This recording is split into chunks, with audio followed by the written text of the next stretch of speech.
En ce moment même, pendant que vous lisez ces lignes, plusieurs dizaines d'araignées partagent votre maison avec vous.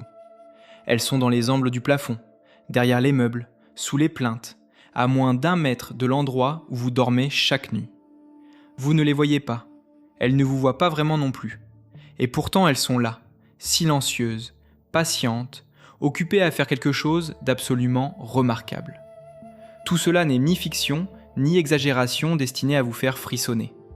C'est ce que la science a mesuré, documenté, confirmé dans des dizaines d'études menées dans des maisons ordinaires, des appartements banals, des cuisines parfaitement propres. Une étude réalisée dans 50 foyers en Caroline du Nord a détecté des araignées dans plus de 60% de toutes les pièces examinées. Pas dans les caves, pas dans les greniers abandonnés, dans les chambres, les salons, les couloirs. Et si les chercheurs avaient eu accès aux espaces inaccessibles, sous les parquets, derrière les réfrigérateurs, dans les gaines de ventilation, ce chiffre aurait probablement doublé. Ce que vous allez découvrir dans cette vidéo va changer la façon dont vous regardez ces petites créatures à 8 pattes. Pas parce que nous allons vous demander de les aimer, mais parce que la réalité de ce qu'elles font, de ce qu'elles sont, de ce que leur corps est capable de produire, est tellement plus étrange et tellement plus utile que tout ce que les films d'horreur vous ont jamais montré, que passer à côté de ces faits serait une erreur que vous allez regretter dès la prochaine fois qu'une araignée traversera votre salle de bain. Si ce genre de contenu vous passionne, la science cachée derrière les choses que vous côtoyez chaque jour, abonnez-vous à la Science Assoupie et rejoignez le lien scientifique sur Telegram dont l'adresse se trouve dans la description. Une communauté où ce genre de conversation se poursuit bien au-delà de la vidéo. Alors voici la vraie question. Pourquoi avez-vous peur ? Pas philosophiquement, neurobiologiquement. La peur des araignées, l'arachnophobie, n'est pas une faiblesse de caractère. Ce n'est pas non plus une bizarrerie culturelle. C'est l'une des phobies les plus répandues sur Terre. Les estimations les plus rigoureuses situent entre 3 et 5% de la population mondiale ceux qui en souffrent sous une forme clinique, avec des crises d'angoisse, une accélération cardiaque brutale, une paralysie momentanée à la simple vue d'une image. Pas de l'animal en vrai, d'une photographie, d'un dessin animé, d'une silhouette aperçue du coin de l'œil. Mais si l'on inclut toutes les personnes qui éprouvent une aversion marquée sans atteindre le seuil clinique, certains chercheurs estiment que jusqu'à 40% des individus dans les populations occidentales déclarent ressentir une peur significative face aux araignées. 40%. Et pourtant, si vous regardez autour de vous les menaces réelles que les araignées représentent dans votre vie quotidienne, le chiffre approche de 0. Alors d'où vient cette peur ? Les neurosciences ont une réponse partielle, et elle est fascinante. L'amygdale, cette petite structure logée au cœur du cerveau limbique, traite les menaces avant même que le cortex préfrontal, la partie consciente et rationnelle de votre cerveau, ait eu le temps de formuler une seule pensée. C'est un circuit de survie ancestral. Il détecte, il déclenche, il agit. La réflexion vient après. Ce mécanisme a été façonné, au sens évolutif du terme, pour sauver des vies dans un environnement où certains dangers étaient petits, rapides, cryptiques et potentiellement mortels. Des serpents, des scorpions, des araignées venimeuses. Nos ancêtres, qui avaient un réflexe de recul instantané face à ces formes spécifiques, corps rond, membres multiples, mouvements imprévisibles, survivaient légèrement mieux que ceux qui prenaient le temps d'analyser. Et ils transmettaient ce biais de vigilance à leur descendance. Mais voilà ce que la même évolution n'a pas pu anticiper. Le fait que vous vivriez dans un appartement en béton armé au 5e étage, entouré d'araignées de maison dont le venin est trop faible pour traverser votre peau, et qui passent leur existence à chasser les insectes qui, eux, vous transmettent des maladies. L'amygdale ne fait pas cette distinction. Elle voit la silhouette, elle tire la sonnette d'alarme, et votre corps réagit comme si votre vie était en danger. Le raisonnement qui suit, c'est juste un folk, il ne peut pas me faire de mal, arrive trop tard pour empêcher le sursaut. Ce n'est pas de l'irrationnel, c'est de l'évolution en décalage avec son propre contexte. Des travaux en imagerie cérébrale ont montré que chez des individus arachnophobes, la simple présentation d'une image d'araignée pendant moins d'1/10 de seconde bien en dessous du seuil de perception consciente, active déjà l'amygdale. Le cerveau a reconnu la forme avant que les yeux aient eu le temps de la transmettre à la conscience. Et des recherches plus récentes suggèrent qu'une partie de cette sensibilité est partiellement héritée génétiquement. Non pas la peur en tant que telle, mais la facilité avec laquelle le système d'alarme s'active face à certaines configurations visuelles spécifiques aux arthropodes. Ce biais évolutif explique quelque chose d'apparemment paradoxal. Les gens ont bien plus peur des araignées que des moustiques, alors que les moustiques tuent plus d'1 million de personnes par an à travers le monde, et les araignées domestiques essentiellement 0. La menace objective et la menace perçue se sont complètement dissociées au fil de l'histoire de notre espèce. Nous continuons à fuir ce qui était dangereux pour nos ancêtres dans la savane ou la forêt tropicale, et nous ignorons ce qui nous tue réellement aujourd'hui. Mais revenons à l'araignée elle-même.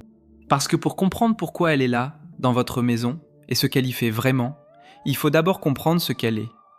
Et quand on regarde de près la biologie d'une araignée domestique, ce qu'on découvre n'est pas un monstre de film d'horreur. C'est une machine biologique d'une sophistication qui laisse les ingénieurs perplexes depuis des décennies. Commençons par ce qui frappe en premier, les yeux. La plupart des araignées domestiques en possèdent 8, disposés en 2 rangées. Mais contrairement à ce que l'on pourrait croire, ces 8 yeux ne leur donnent pas une vision exceptionnelle au sens où nous l'entendons. Chez la tégénaire, l'araignée domestique la plus courante en Europe, la vision est relativement floue et peu adaptée aux longues distances. Ses yeux sont conçus pour détecter le mouvement, en particulier les vibrations et les déplacements dans leur champ proche, plutôt que pour former des images nettes. Il existe cependant des exceptions remarquables dans le monde des araignées. Les araignées sauteuses de la famille des Salticidés, qu'on trouve aussi parfois dans nos maisons, possèdent des yeux antérieurs géants dotés d'une résolution exceptionnelle. Ces yeux fonctionnent avec une rétine mobile et leur permettent de voir des détails précis à une distance considérable pour leur taille. Des recherches récentes ont établi que certaines espèces de sauteuses perçoivent les couleurs dans l'ultraviolet, une gamme complètement invisible pour l'œil humain. Ensuite viennent les chélicères. Ce sont les appendices en forme de crochet que l'on voit de face, juste sous les yeux. Les chélicères savent à capturer et immobiliser les proies, à injecter le venin et parfois à creuser. Leur taille et leur force varient énormément selon les espèces. Chez les araignées domestiques européennes communes, ces crochets sont souvent trop petits et trop faibles pour percer la peau humaine. Non par retenue, mais par pure mécanique. Leurs chélicères ne peuvent tout simplement pas exercer une pression suffisante sur une surface aussi résistante que notre épiderme. Voilà pourquoi la quasi-totalité des araignées qui partagent votre maison ne pourraient pas vous mordre, même si elles le voulaient. Mais le vrai chef-d'œuvre anatomique, celui qui a fait des araignées l'objet de recherches scientifiques intenses depuis plusieurs décennies, ce sont les filières. Ces petits organes, situés à l'extrémité de l'abdomen, sont des glandes séricielles reliées à des milliers de minuscules tubes qui produisent et sécrètent la soie. Une seule araignée peut posséder jusqu'à 7 types de glandes séricielles différentes, chacune produisant un fil aux propriétés mécaniques spécifiques. Il y a des fils pour construire le cadre de la toile, d'autres pour tisser la spirale collante, d'autres encore pour envelopper les proies, pour protéger les œufs, pour se déplacer en rappel dans les airs. Ces filières fonctionnent en temps réel, avec une précision qui tient de l'ingénierie moléculaire spontanée. Les pattes, au nombre de 8, ne sont pas de simples membres locomoteurs. Chez les araignées, leur extension est assurée non pas uniquement par des muscles, mais par un système hydraulique. La pression de l'hémolymphe, l'équivalent du sang chez les arthropodes, déploie les membres. Ce mécanisme explique pourquoi une araignée qui meurt se retrouve systématiquement avec les pattes recroquevillées vers l'intérieur. Sans pression hydraulique, les muscles fléchisseurs prennent le dessus. Et puis il y a le système circulatoire lui-même. L'hémolymphe des araignées est bleu à l'air libre, pas rouge, bleu. Parce qu'elle contient non pas de l'hémoglobine, qui donne au sang humain sa couleur rouge grâce au fer, mais de l'hémocyanine, une protéine qui utilise le cuivre pour transporter l'oxygène. Cette molécule devient bleue au contact de l'oxygène, de la même façon que l'hémoglobine devient rouge. La structure même de la chimie interne des araignées est une version radicalement différente de la solution que la vie a trouvée chez les vertébrés pour résoudre le même problème biologique fondamental. Maintenant que nous avons une idée de ce qu'est une araignée anatomiquement, regardons qui, précisément, vit avec vous. Parce que ce mot générique, araignée, recouvre une réalité d'une diversité stupéfiante. Il existe près de 50 000 espèces identifiées à ce jour dans le monde entier, sur tous les continents, sauf l'Antarctique. Et parmi ces 50 000 espèces, une infime fraction s'est adaptée à vivre dans un environnement particulièrement étrange d'un point de vue évolutif, l'intérieur de nos maisons. En Europe, l'espèce la plus fréquente dans nos foyers est sans doute la tégénaire domestique. C'est elle que vous avez probablement croisée dans votre couloir ou dans votre baignoire. Grande, brune, avec des pattes longues et velues, elle peut paraître impressionnante. Mais elle est extraordinairement timide. Son comportement par défaut face à une menace est la fuite, jamais l'attaque. Elle construit des toiles en entonnoir dans les angles, derrière les meubles, dans les recoins sombres, et attend immobile que des proies s'y prennent. Sa durée de vie peut atteindre plusieurs années pour les femelles, ce qui signifie que la tégénaire aperçue derrière votre canapé en mars est peut-être encore là en décembre, occupée à nettoyer silencieusement votre appartement de ces petits visiteurs zélés indésirables. Beaucoup plus discrète, presque invisible, la Pholque phalangier est cette araignée aux pattes interminables que vous trouvez dans les coins de plafond, souvent en hauteur. Techniquement, la Pholque n'appartient pas au même ordre taxonomique que la tégénaire. Mais elle partage avec nous nos maisons depuis des millénaires et remplit une fonction similaire. Sa stratégie défensive est originale. Quand elle est dérangée, elle se met à vibrer frénétiquement dans sa toile, si rapidement qu'elle devient floue et difficile à localiser pour un prédateur potentiel. Et contrairement à ce que la légende urbaine prétend, selon laquelle le Pholque serait l'araignée la plus venimeuse du monde mais incapable de mordre les humains, la réalité est bien moins dramatique. Son venin est parfaitement ordinaire, et ses chélicères, certes petites, peuvent en théorie percer la peau humaine dans les zones fines, mais sans aucune conséquence notable. Plus récemment installée dans les maisons françaises et européennes, la Zoropsis pinimana est une araignée d'origine méditerranéenne qui remonte progressivement vers le nord avec le réchauffement climatique. Plus robuste que la tégénaire, avec un corps trapu et une coloration brun-orangé distinctive, elle n'utilise pas de toile pour chasser, mais traque ses proies activement. Elle est capable de mordre si on la manipule, mais le résultat est comparable, pour un adulte en bonne santé, à une légère piqûre d'insecte. Il y a aussi les araignées sacs, dites sacs jaunes, de la famille des Clubionidae. Petites, jaunâtres, elles passent la journée cachées dans un petit sac de soie qu'elles tissent dans les repuits des rideaux ou sous les bords des meubles, et sortent chasser activement la nuit. C'est précisément parce qu'elles sont nocturnes et mobiles qu'elles sont plus susceptibles d'entrer en contact accidentel avec des humains endormis que les araignées tisseuses de toile, qui restent en général au même endroit. Et puis il y a les araignées sauteuses, ces petites créatures compactes et velues, au regard intense, parce que leurs deux grands yeux antérieurs vous suivent véritablement, en tournant leur rétine mobile dans votre direction. Elles ne tissent pas de toile de capture. Elles chassent en pleine lumière, sur les fenêtres, sur les murs ensoleillés, bondissant sur leur proie avec une précision remarquable après une approche lente et calculée. Elles sont inoffensives, curieuses, et leur comportement visuel est suffisamment complexe pour que des observations répétées aient montré qu'elles peuvent résoudre des problèmes de détour, c'est-à-dire s'éloigner d'une proie pour trouver un chemin d'approche indirect qui reste hors de la vue de la victime. Un niveau de planification spatiale inattendu pour une créature dont le cerveau ne pèse qu'une fraction de gramme. Des chercheurs britanniques ont par ailleurs établi que certaines araignées domestiques adaptent leur sortie en fonction des moments où leurs colocataires humains sont endormis. Elles apprennent votre rythme de vie. Pas pour vous nuire, pour vous éviter. Ce qui nous amène à une question que beaucoup de gens ne posent jamais, parce qu'ils sont trop pressés de chercher une chaussure. À quoi servent les fils que ces araignées produisent ? Parce que si elles ont colonisé nos maisons avec une telle efficacité, si elles ont survécu pratiquement inchangées depuis des centaines de millions d'années, si des espèces entières ont évolué pour vivre spécifiquement dans nos intérieurs, c'est en grande partie grâce à un matériau que les ingénieurs des matériaux du monde entier tentent désespérément de reproduire en laboratoire depuis plusieurs décennies, et dont ils sont encore loin d'avoir percé tous les secrets. En 2019, dans un laboratoire de biophysique de l'université de Bayreuth en Allemagne, un chercheur nommé Thomas Scheibel a posé côte à côte 2 fils. Le premier était issu d'une araignée. Le second était synthétique, produit par des bactéries génétiquement modifiées pour exprimer les protéines de soie d'araignée. Des années de recherche, des millions d'euros d'équipement, des dizaines de doctorants. Et pourtant, quand Scheibel a regardé les 2 fils sous le microscope électronique, ce qu'il a vu l'a arrêté net.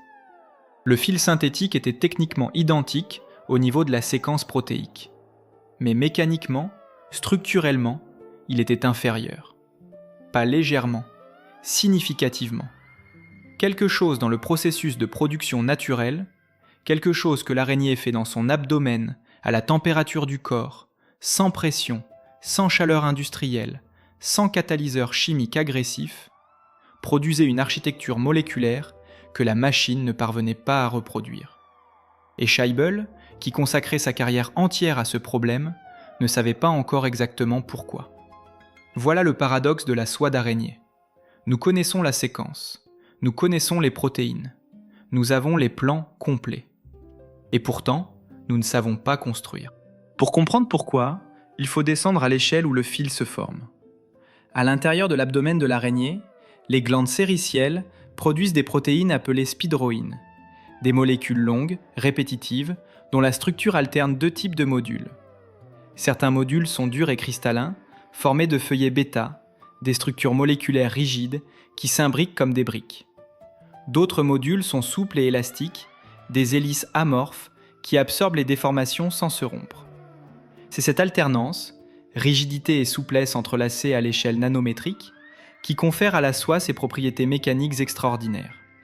Un fil de soie d'araignée de la largeur d'un crayon supporterait le poids d'un avion de ligne. Ce n'est pas de la vulgarisation exagérée, c'est ce que les mesures mécaniques donnent quand on extrapole la résistance spécifique du matériau à cette échelle. Gramme pour gramme, la soie d'araignée est plus résistante à la traction que l'acier, et bien plus extensible avant rupture. Elle absorbe l'énergie d'un impact d'une manière que ni l'acier ni le Kevlar ne reproduisent. Elle se déforme progressivement, stocke l'énergie, puis la libère sans se briser. C'est ce que les ingénieurs appellent une ténacité exceptionnelle. Mais ce qui fascine Scheibel et ses collègues, c'est moins la résistance en elle-même que le processus par lequel elle est atteinte. Quand l'araignée produit son fil, les protéines sont d'abord stockées dans la glande sous forme liquide, une solution aqueuse à haute concentration. Puis, au moment de la filature, cette solution passe par un canal étroit où elle est soumise à un gradient de pH. L'acidité augmente progressivement et à une contrainte mécanique de cisaillement. Ces 2 facteurs déclenchent le repliement spontané des protéines en feuillets bêta cristallins. La transition de l'état liquide à l'état solide se produit en une fraction de seconde, au moment précis où le fil quitte les filières. L'araignée ne fabrique pas son fil comme une machine extrue d'un plastique.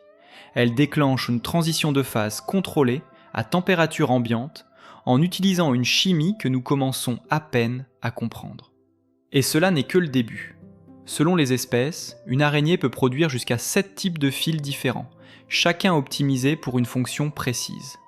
La dragline, le fil porteur du cadre de la toile et le fil de rappel utilisé pour se déplacer, est le plus résistant. Les fils de la spirale de capture sont différents, élastiques, collants, recouverts de gouttelettes visqueuses qui se répartissent spontanément sur la longueur du fil grâce à une instabilité de surface que les physiciens connaissent bien. Ces gouttelettes ne sont pas placées à la main, elles se forment toutes seules, à partir d'une fine couche de colle liquide qui se fragmente spontanément en perles régulièrement espacées. Un phénomène physique que l'araignée n'a pas à contrôler.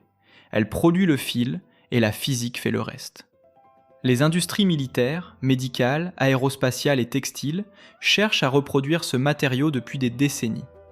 Des sutures chirurgicales plus fines et plus solides. Des gilets pare-balles plus légers que le Kevlar. Des tendons artificiels capables de se déformer sous contrainte sans se déchirer. Des fils conducteurs pour l'électronique souple. Scheibel a finalement produit des fibres synthétiques d'une qualité suffisante pour des applications médicales, sous le nom commercial AM-Silk, aujourd'hui utilisé dans certains implants. Mais la soie naturelle reste la référence inatteignable, le standard auquel toutes les versions synthétiques sont comparées et qu'aucune n'a encore dépassé. Tout cela, l'araignée dans votre couloir le fait automatiquement, sans y penser, parce qu'elle n'y pense pas. Mais ce fil extraordinaire n'est que l'outil. Ce qui importe vraiment, du point de vue de votre maison, de votre confort quotidien, de votre santé, c'est ce que ce fil attrape. Imaginons une nuit ordinaire dans un appartement ordinaire. Juillet. Les fenêtres ont été ouvertes dans la soirée. Quelques moucherons ont pénétré dans la cuisine, attirés par les restes d'un repas. Un moustique a suivi, guidé par la chaleur et le dioxyde de carbone que vous expirez dans votre sommeil. Dans le coin supérieur de la fenêtre de la salle de bain, une tégénaire attend immobile dans sa toile en entonnoir depuis 2 heures. En une seule nuit, dans ce seul appartement, elle capturera en moyenne 2 à 5 insectes. Ce n'est pas impressionnant en soi. Mais si l'on extrapole ce rythme sur une année, et si l'on considère qu'à tout moment votre appartement abrite entre 10 et 20 araignées actives, un chiffre conservateur selon les relevés entomologiques, le total dépasse facilement plusieurs milliers d'insectes par an.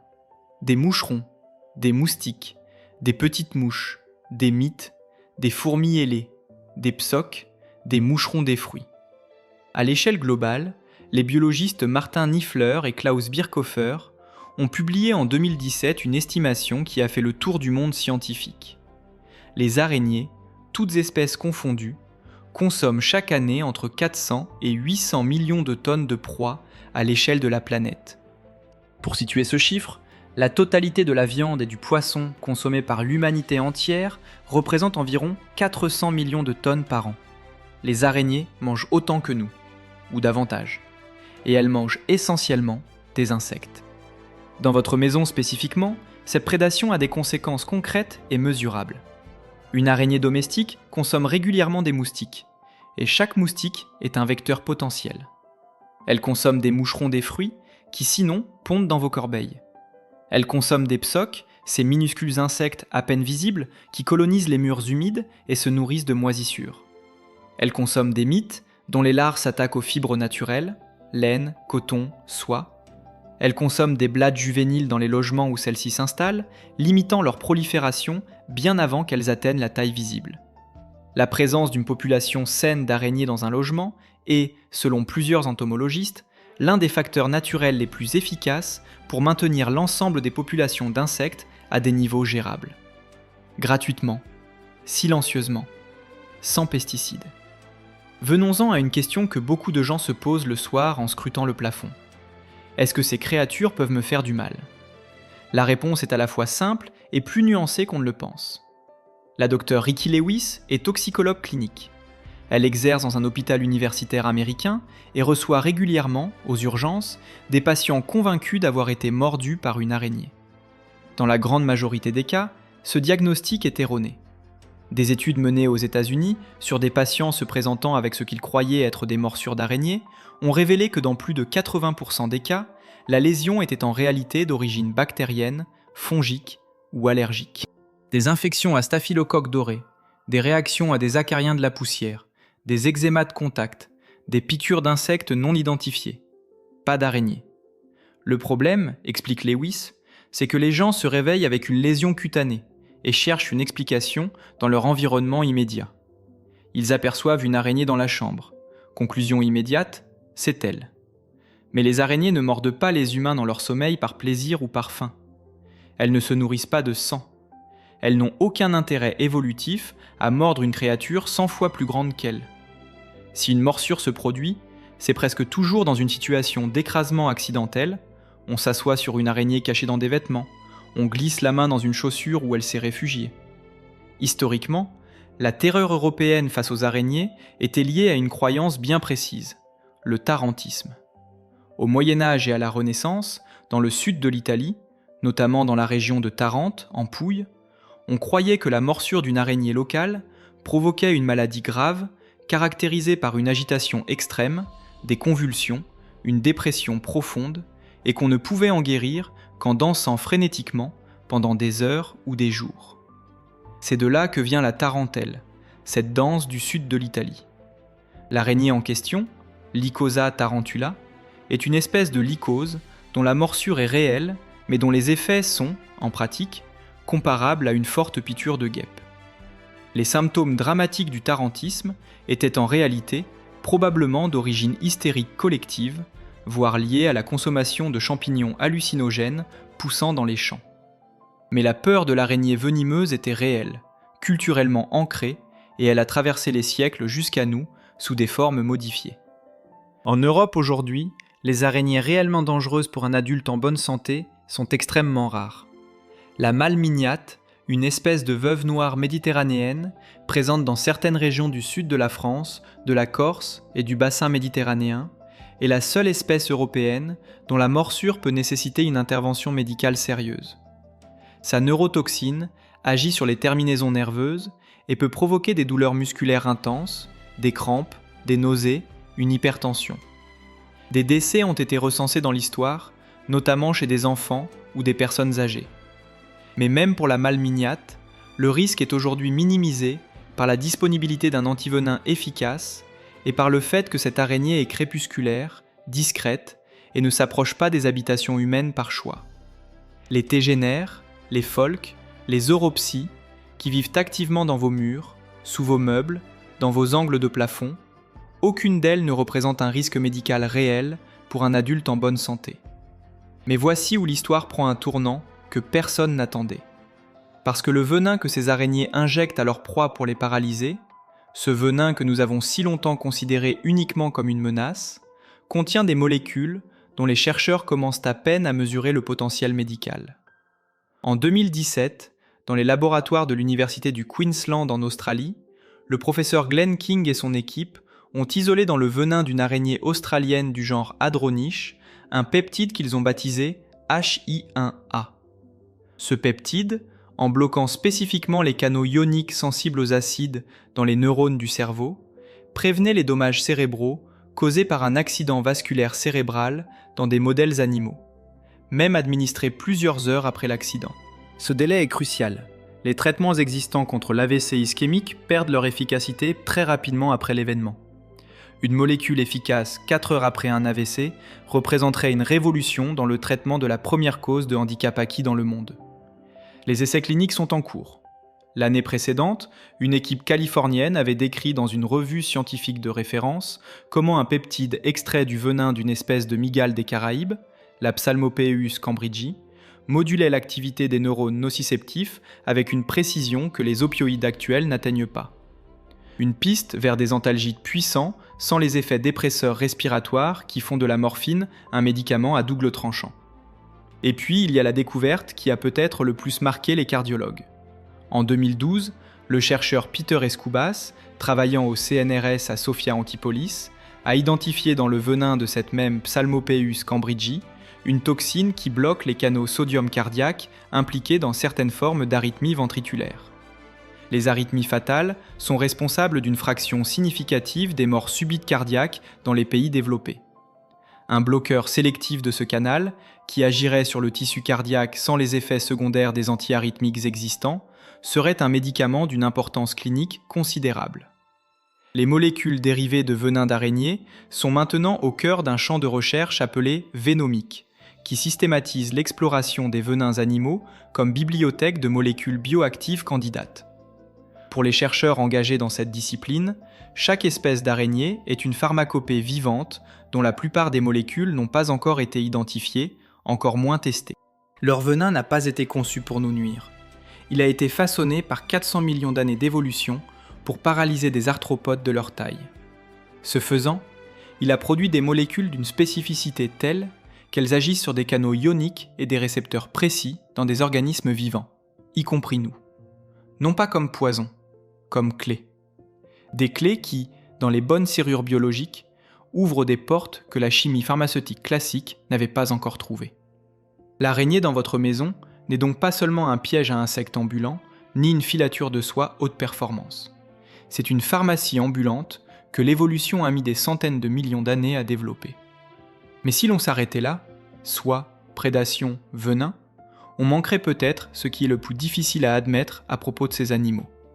Ce que les études comportementales les plus récentes ont commencé à révéler sur leurs capacités cognitives, leurs stratégies de chasse complexes et ce qui ressemble, de loin, à quelque chose que nous n'aurions jamais attendu dans un cerveau de quelques milligrammes. En 2019, dans un laboratoire de l'université de Rennes, une biologiste du comportement nommée Lena Grinstead observait quelque chose qui ne devait pas arriver. Sur la table devant elle, dans un terrarium en plexiglas, une araignée sociale de l'espèce Stegoliphus dumicola regardait une congénère capturer une proie. Ce n'était pas surprenant en soi. Ce qu'il était, c'est ce qui s'est passé ensuite. L'observatrice a modifié sa propre technique de capture lors de l'essai suivant. Pas de façon aléatoire, pas par accident. Elle avait copié un élément précis de la stratégie de l'autre. Un comportement nouveau, acquis par observation directe en une seule session. Grinstead a arrêté de noter. Elle a regardé le terrarium pendant quelques secondes. Puis, elle a recommencé le protocole depuis le début, parce qu'elle ne voulait pas se tromper. Elle ne s'était pas trompée. Ce moment, cette pause, ce recommencement, résume l'état actuel de la recherche sur les capacités cognitives des araignées. Ce sont des animaux que nous avons catégorisés pendant des siècles comme des automates biologiques, des machines à réflexe, des organismes trop simples pour avoir une vie intérieure digne de ce nom. Et la science du comportement, depuis une vingtaine d'années, est en train de démanteler cette certitude pièce par pièce. L'exemple le plus documenté vient des araignées sauteuses du genre Portia, étudiées notamment par la biologiste australienne Fiona Cross et son collègue Robert Jackson à l'université de Canterbury en Nouvelle-Zélande. Ces araignées chassent d'autres araignées, y compris des espèces plus grandes qu'elles, en utilisant des stratégies de déception et de détour qui nécessitent une forme de planification à plusieurs étapes. Placée dans une situation où sa proie est visible mais accessible seulement par un chemin indirect, qui passe par une zone où la proie disparaît du champ visuel, Portia planifie le détour avant de le commencer. Elle ne tâtonne pas, elle évalue l'environnement, choisit la route et s'y engage, même si cela implique de se déplacer dans une direction opposée à sa cible pendant plusieurs minutes. Ce type de comportement, qu'on appelle cognition spatiale décentrée, était jusqu'à récemment considéré comme le privilège des vertébrés à gros cerveau. Des primates, des corvidés, des céphalopodes. Pas des arthropodes dont le cerveau complet pèse moins d'1 milligramme. Mais le cerveau d'une araignée sauteuse, bien que minuscule en masse absolue, présente une densité neuronale et une organisation relative remarquables. Dans certaines espèces, le cerveau occupe une fraction si importante du volume corporel que des portions de tissu nerveux débordent dans les pattes. Les pattes d'une araignée sauteuse contiennent des neurones. Leur système nerveux n'est pas confiné à leur tête, il est distribué dans leur corps entier, comme une intelligence décentralisée. Il y a aussi la mémoire. Des expériences ont montré que plusieurs espèces d'araignées domestiques et semi-domestiques retiennent des informations sur leur environnement bien au-delà du temps qu'on leur accordait.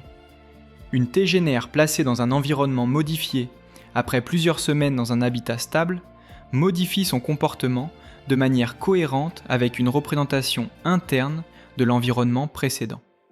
Elle n'explore pas de façon naïve, elle cherche ce qui a changé. Ce n'est pas un comportement inné, c'est une comparaison entre une mémoire et une réalité présente. Tout cela conduit à une question que les chercheurs posent de plus en plus sérieusement. Quel est le monde sensoriel d'une araignée ? Comment perçoit-elle ce qui l'entoure ? La réponse commence par comprendre que son corps entier est une surface sensorielle.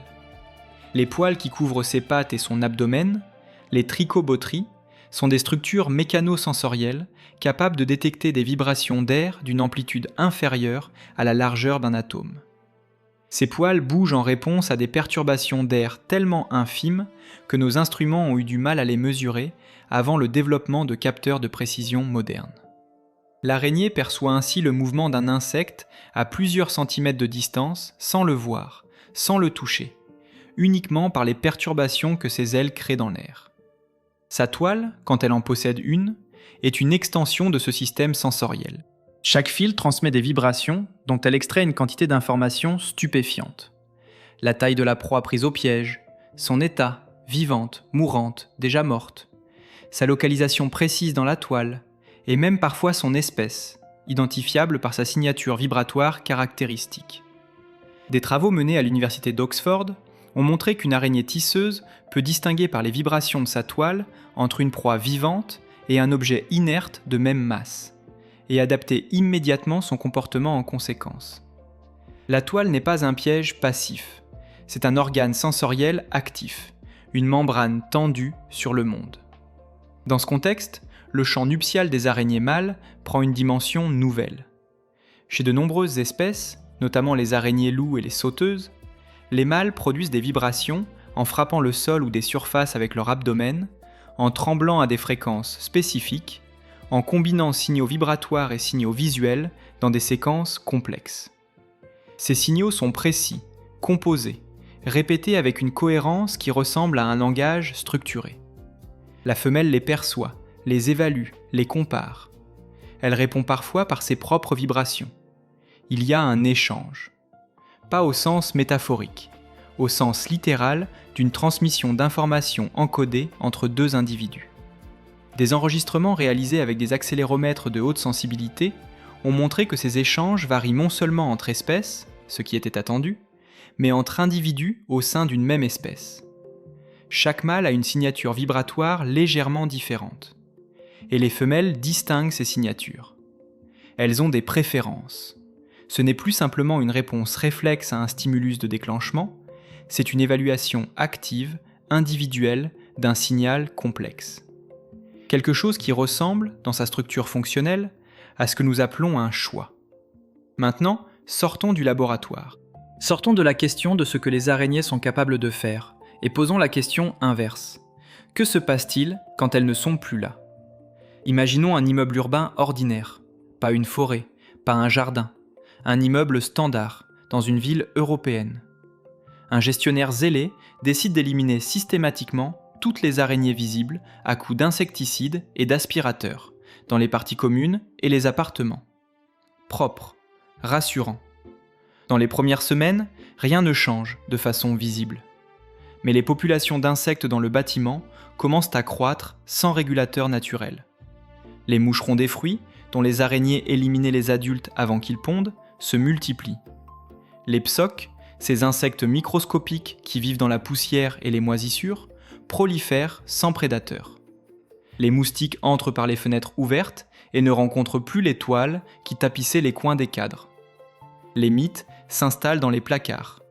Et les blattes juvéniles, dont la prédation naturelle limitait les premiers stades de développement, parviennent à maturité en plus grand nombre. Ce n'est pas de la théorie, c'est ce que les entomologistes urbains observent systématiquement dans les environnements traités aux insecticides à large spectre qui éliminent les prédateurs arthropodes en même temps que leurs proies. Une recrudescence à rebond des espèces nuisibles, plus forte que la population initiale, parce que les régulateurs naturels ont été supprimés en même temps qu'eux. La régulation que les araignées exercent dans nos maisons n'est pas spectaculaire. Elle est invisible précisément parce qu'elle fonctionne. On ne voit pas les moustiques qui n'ont pas éclos parce qu'ils ont été capturés avant de pondre. On ne voit pas les mites dont la population a été contenue. On ne voit que les araignées et on les chasse, et on ne comprend pas pourquoi les insectes semblent soudainement plus nombreux le mois suivant. Cette réalité écologique a conduit un nombre croissant de personnes à reconsidérer leur relation aux araignées domestiques. Pas par sentimentalité, par pragmatisme.